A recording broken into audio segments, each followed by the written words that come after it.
Warzone 2 looks to introduce a few new innovations to the game and the experience as a whole. I don't think that it should come as any sort of surprise given that Warzone 1 introduced so much, but with a follow-up, you don't want to really just do the same thing again exactly to a T. That wouldn't be a viable upgrade or progressive nature of how you build a game. But one of the systems that was rumored to be coming here that looked to expand those play experiences was the Stronghold system in Warzone 2. Today we're going to break down a bit more information that we learned about this new way to play that was leaked, as it provides some decent insight into what we may be able to expect in the coming Warzone 2 gameplay experience. That said, as we go along, drop your thoughts below. Do you like the sound of these strongholds in Warzone 2? What do you hope to see come of them? Whatever the case, drop your thoughts. But if you enjoy the video, you find it at all insightful, do me a favor and drop a like on the video. And if you're new to the channel, do be sure to hit the subscribe button to stay up to date with all things Modern Warfare 2, Warzone 2, and anything COD related. We're on that road to 500,000 subscribers, so if you'd like to join us in the community, I'd love to have you. And finally, if you're at all interested in grabbing a restock or checking out anything for the very first time, use code Espresso for 10% off your order with G Fuel. That said, let's jump into it. First, what are strongholds? We haven't really talked about strongholds specifically, and it's been something that's been out there for a couple of months actually in terms of the information or the rumors there. This was something that was first rumored that had to deal with how you get your loadout drops, where it was rumored there would be no more buy stations, but instead to do so you'd end up having to overtake a stronghold, an area that is populated by AI in Warzone 2. Personally, I can't imagine that that would be the case and still would be the case. That's absolutely something I believe could be tested in the early gameplay environments. You'll always see a ton of stuff that is tested, but never actually makes it to a live environment. But no matter how much stress was put on this in development for this to be the way to get loadouts, I can't imagine this actually holds up as such. I mean, we saw how many people hated the way you got loadouts after the Caldera integration, where initially you couldn't buy one until the loadout drop event actually happened. So it's like 3, 4, 5 minutes at a time, you would not have your loadout to start out each individual match. Instead though, while I imagine this is a way to get a loadout drop, I imagine this has since been pivoted in design to be an additional way to gain your loadout drops as opposed to the only way. As we'll mention in a few minutes here, not every stronghold by what is described from prior leaks and what we've recently seen leak is the same. So likely some offer higher loot levels and maybe even more in quantity of it. It's just a matter of which one you think you or your squad can handle. But moreover, independent of what loot you may end up getting, strongholds are an area either guarded by a few or heavily guarded by a lot of AI that you'll have to overtake according to leaks. It's not the first time that we've seen AI in Warzone, and not even the first time we've seen areas guarded by AI. I mean, Caldera alone had 2 cases of this already, where the hatches to the underground bunkers in Season 2 opened up, and there were a few guarding the loot areas. But additionally, with the inclusion of Factory as a point of interest, that same season, Factory was previously guarded with a dozen to 2 dozen AI who would shoot at you if you got anywhere near it. So that's kind of the way that I imagine strongholds here acting in Warzone 2.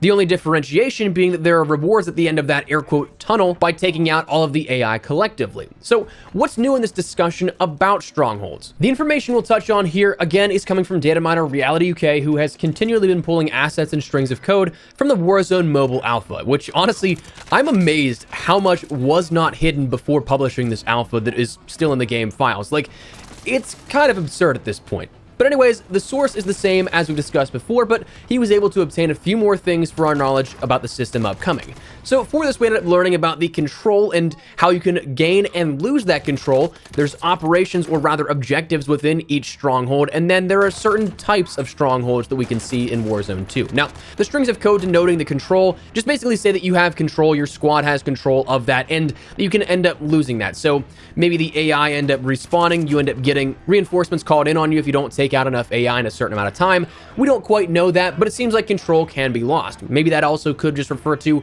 another team rolling up and sort of overtaking it and what you had beforehand. There was also another string of code that referenced completing all 3 operations, which again seemed to be sort of like missions or contracts to do within each of these strongholds. Those known ones now being Person of Interest, Bomb Disposal, and Search and Destroy.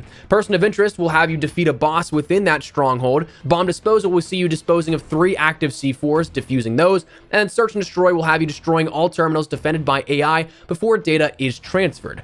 Now, the way that I end up seeing this work kind of has already happened within Warzone already. If you guys remember back to Season 3, I think it was, Season 3 Reloaded of Warzone with Black Ops Cold War, we ended up getting Nakatomi Plaza, and there you could end up opening up the vault in a various number of ways. You could either end up using a scavenger contract to gain access to it, you could end up defusing bombs or C4s on the rooftop of Nakatomi Plaza, or you could take out a wave of different AIs in the basement and sub-level parking garages. So these sort of missions inside little areas has already happened within Warzone, and it seems like these may be along that same path.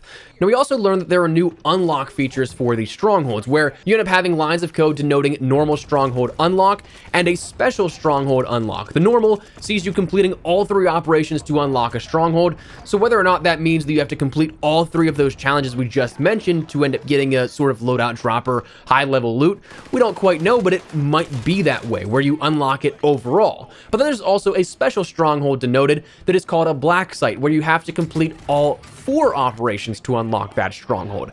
But here's the thing, 4 were not listed, only 3, so it seems like there will be more to it than just what we've seen denoted already. Now, one thing that I will also say that was leaked here along with this is that there seems to be a sort of a level, or rather tier system to these different strongholds. There are leaked icons for what appear to be a tier 1, 2, 3, and 4 system of strongholds, which again kind of comes back to maybe what we have to deal with in order to get higher level loot rewards. That tier 1 may just be simply something basic, maybe a couple of perks, maybe a weapon or 2 or something like that, but tier 4, that could be something that once you complete it, the challenges of course being tougher, you could end up getting a lot more stuff. Maybe like a ton of armor or armor vests if they end up making that change to Warzone 2, a loadout drop or 2, a ton of cash, a bunch of utility like perks or maybe streaks. We don't quite know, but it seems like that may be tethered to it, at least logically speaking. So that's what we learned about as of recently from the Warzone mobile alpha, but is that for the better or for the worse? My general thoughts here on this, I really don't mind if these do come into play, but my only concern is that I hope they don't limit your play experience. I've always really liked the bunkers and such in the past because they offered additional ways to get loot and utility, but in no way detracted from the actual standard gameplay loop. You could easily just drop in, loot up, get cash, grab your loadout, and fight to be the last player or team standing, but you could also go out of your way and try and forego some of those early gunfights and go straight for a bunker or hatch in Caldera and Verdansk. You weren't required to play one way or the other, and if the initial rumors of the strongholds require you to overtake one of them to earn the ability to purchase a loadout drop or get one for free, I think that'd be a bad step backwards for player freedom, personally. Now, coming back to it, again, I entirely understand wanting to differentiate and offer new experiences because otherwise, you're just shipping Warzone 1 with a 2 at the end of it. But ultimately, to me, I think that you can keep what makes Warzone Warzone there while building additional avenues and gameplay experiences while not limiting the player. The AI overall, I don't really mind, especially if the map is large enough and strongholds are in areas that you kind of have to seek out to encounter them. I mean, when AI were introduced into Factory and Hatches, I wasn't ever required to go and combat them. Factory was situated in an area that didn't impede rotations. Sure, it was kind of there and maybe in the way, but it was situated in an area that if you didn't want to go through it, you could easily go around it. And the same with hatches. I mean, the hatches were literally underground. You didn't have to go into them at all. You could just walk over them. So the same thing can be said here for strongholds. I think personally it's too early to write these off, but I just hope that it's not something that impedes the overall gameplay experience. Be additional ways to gain loot, but not the only way to gain loot. That's my 2 cents. Feel free to drop your thoughts if you agree or disagree, but that's what we're going to call it. That is the leaked information about strongholds that we've recently saw, so let me know your thoughts down below. Think they're a good idea, bad idea, whatever the case, drop it down there. But if you guys enjoyed the video, you found it at all insightful, do me a favor and drop a like on the video, and if you're new to the channel, hit the subscribe button so you don't miss a single thing running all things Modern Warfare 2, Warzone 2, and anything Call of Duty related. But for now, thanks so much for watching. My name is Espresso. I'll see you guys later. Take care, and peace.